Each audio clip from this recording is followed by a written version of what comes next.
Bonjour, c'est Julien du besttradingindicators.com et j'ai le plaisir de vous présenter dans cette vidéo 3 indicateurs qui font partie du top 14 des meilleurs indicateurs de trading pour l'analyse technique.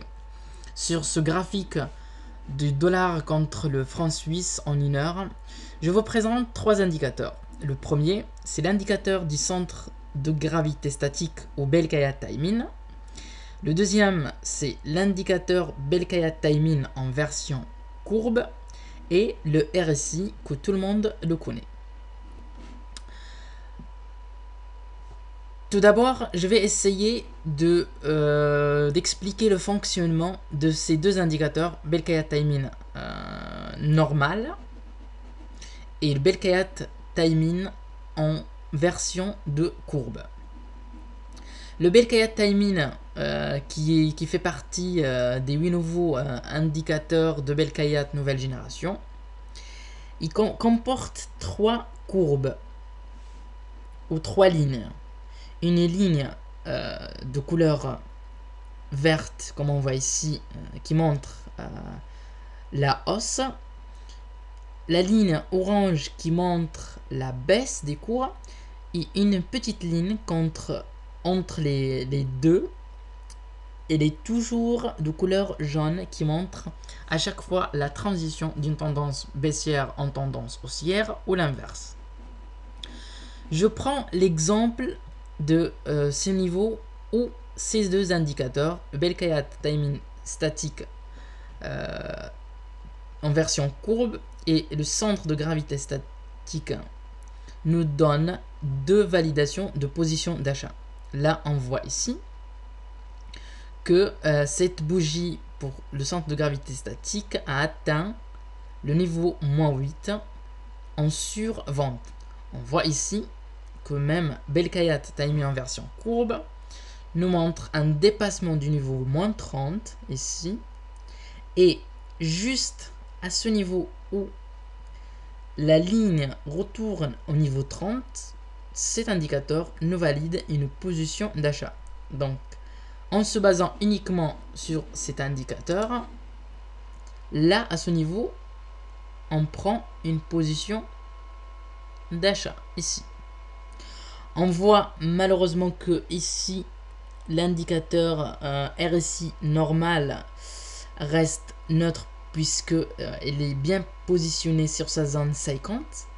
Mais en couplant rien que les deux indicateurs Belkaya Taimin statique et Belkaya Taimin en version courbe, ça nous donne une idée sur une opportunité d'achat. Et on la prend ici.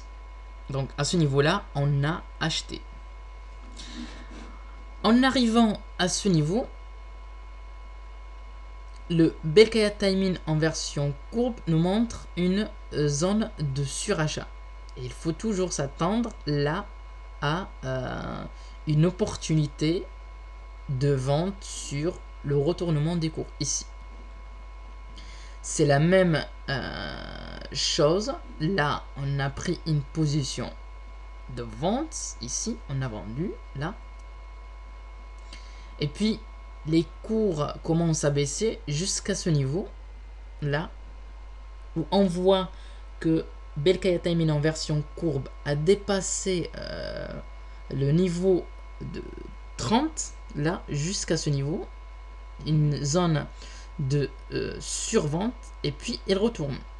Et là, on entame une position d'achat à ce niveau. On voit bien aussi qu'il y a une cassure au niveau du centre de gravité statique de la ligne -8, ce qui nous montre une zone de survente. Donc, les deux indicateurs Belkaya Taimin statique du centre de gravité et Belkaya Taimin en version courbe nous donnent à ce niveau-là un signal d'achat. Puis, on prend une position d'achat à ce niveau-là. Donc, rien que la position qu'on a prise ici à ce niveau nous a donné 200 pips en une journée uniquement. Là aussi, on voit que Belkaya Taimin en version courbe nous a validé une position de vente ici, puisqu'on est en dépassement ou en zone de surachat à ce niveau-là. Et là, on a encaissé cette position d'achat déclenchée à ce niveau-là en 150 pips en uniquement une journée. À la fin de cette vidéo, j'espère que vous êtes convaincus de la puissance de ces indicateurs à vous montrer comment prendre des positions gagnantes sur le marché. Pour les télécharger, les maîtriser parfaitement et avoir leur manuel d'utilisation complet, n'hésitez pas de visiter notre site www.besttradingindicators.com.